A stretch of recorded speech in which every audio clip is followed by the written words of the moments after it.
Yes, beta. Good morning. It's very interesting. Now new chapter we are going to start, that is measures of the time. तो clock इसमें हम discuss करेंगे. सबके house में clock होती है, घर में है क्लॉक, तो आपने उससे भी इसको समझना है, उससे आपको और भी इजी हो जाएगा. सेकेंड एंड ये भी आपने थर्ड में भी ये चीज़ें की हुई हैं. ठीक है, इसको आगे फर्दर हम और कर रहे हैं. ठीक है, तो देखिए बेटा, सबसे पहले आ गया फुल आवर. ठीक है, ये हमने पहले किया हुआ, लेकिन एक बार हम सारा रिवाइज करेंगे कि टाइम कैसे बताते हैं. देखिए, first we will take the 2 hands. ये स्मॉल जो सबसे छोटा हैंड होता है इसको हम कहते हैं आवर हैंड, और जो बड़े वाला होता है उसको हम कहते हैं मिनट हैंड. ठीक है, तो क्लॉक में 2 हैंड्स पहले हम डिस्कस करेंगे. इवन थर्ड हैंड भी हम डिस्कस करेंगे, जो सेकेंड वाला होगा सबसे बड़ा, वो बाद में आएगा. ठीक है, तो देखिए, जब भी हमें पता है ये स्मॉल, बिल्कुल ये सेकंड और थर्ड वाला सिस्टम है, तो एक बार जस्ट रिकैप्चुलेशन ही है आपके लिए, तो एक बार फिर भी रिवाइज कर रहे हैं. तो देखिए, जो स्मॉल हैंड 4 पे है और बिग हैंड 12 पे है. बिग हैंड 12 का मतलब होता है पूरा 1 आवर कंप्लीट है. ठीक है, तो ये 4 की तरफ है, इसका मतलब टाइम क्या हो गया, 4 o'clock. This is 4.00. कोई मिनट नहीं है. जब भी 12 पे होगा इसका मतलब 0 मिनट्स हैं. ठीक है, तो ये 4 पे है तो 4 o'clock या 4.00. अब देखिए, नेक्स्ट स्मॉल हैंड किसकी तरफ है, 2 की साइड, तो दिस इज़ 2 o'clock. ऐसे ही यहाँ पे देखिए, स्मॉल हैंड देख लेते हैं. अगर बिग हैंड 12 की तरफ हो तो सिर्फ स्मॉल हैंड को देखना होता है, 8 o'clock. ठीक है, यहाँ पे ये स्मॉल हैंड 6 की तरफ है तो 6 o'clock. ठीक है, अब नेक्स्ट आ गया आपका हाफ आवर. हाफ आवर के लिए जो बिग वाली मिनट वाली हैंड है वो किसकी तरफ होगी, 6 की तरफ होगी.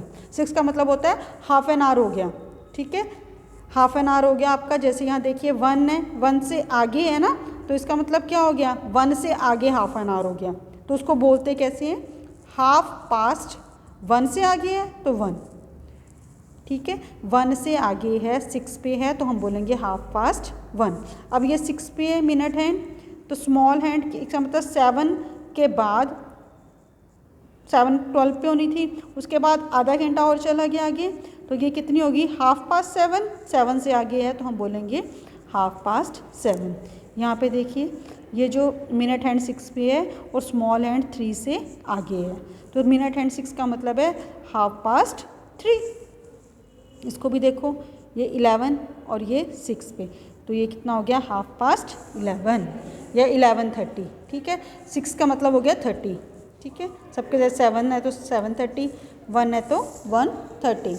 ओके, अब आ गया new, that is quarter hours. Quarters hours का होता है अगर उसने, जिसको आप कहते हो कि सवा के घर में मम्मा यूज़ करती है ना, 2:15 हो गए हैं या 2:45 हो गए हैं, तो उसका मतलब होता है क्वार्टर. उसका मतलब क्या होता है, क्वार्टर. इंग्लिश में उसको क्या बोलते हैं, क्वार्टर. तो जब भी 3 पे होगी, ठीक है, 3 पे होने के लिए हम यूज़ करते हैं क्वार्टर पास्ट. क्या यूज़ करते हैं, क्वार्टर पास्ट. जब भी मिनट हैंड 3 पे होगी हम यूज़ करेंगे क्वार्टर पास्ट. जब भी मिनट हैंड 9 पे होगी हम यूज़ करेंगे क्वार्टर टू. 3 के लिए क्वार्टर पास्ट, 9 के लिए क्वार्टर टू. ठीक है, चलो अब आगे आते हैं. यहाँ देखिए, तो ये 12 है, 12 के बाद 3 तक पहुँची है, तो 12:15, 12:05, 10, 15, तो 12:15 हो गए हैं, तो हम लिखेंगे क्वार्टर पास्ट 12, जिसको मम्मा 12:15 बोलती है घर में. ठीक है, 12:15 का मतलब हो गया क्वार्टर पास्ट, सवा का मतलब हो गया क्वार्टर पास्ट, और पौने का मतलब हो गया क्वार्टर टू.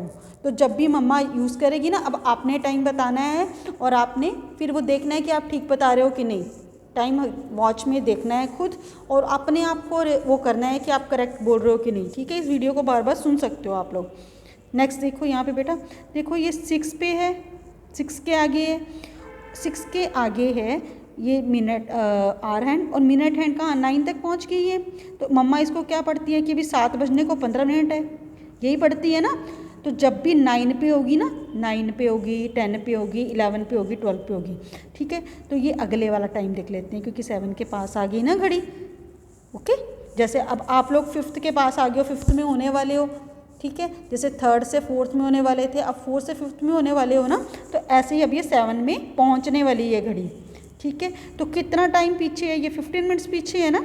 ठीक है, तो देखो बेटा, इसको क्या लिखेंगे, क्वार्टर टू 7. जब भी 9 पे होगी क्वार्टर टू, और हम क्वार्टर टू के साथ हमेशा अगला वाला डिजिट देखेंगे, क्वार्टर टू के साथ अगले वाला डिजिट क्वार्टर टू 7। और टाइम कितना हुआ है 6:05, 10, 15, 20, 25, 30, 35, 40, 45, 6:45।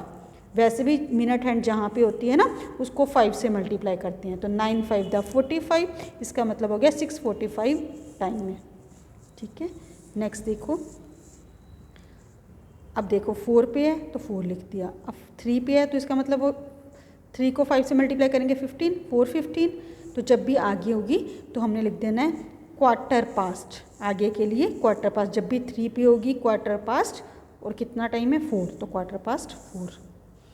अब फिर 9 पे है तो देखो बेटा पहले टाइम लिख लेते हैं, 11 है तो 11 लिख लिया, 9 पे 9 5 दा 45, 11:45 टाइम हो गया।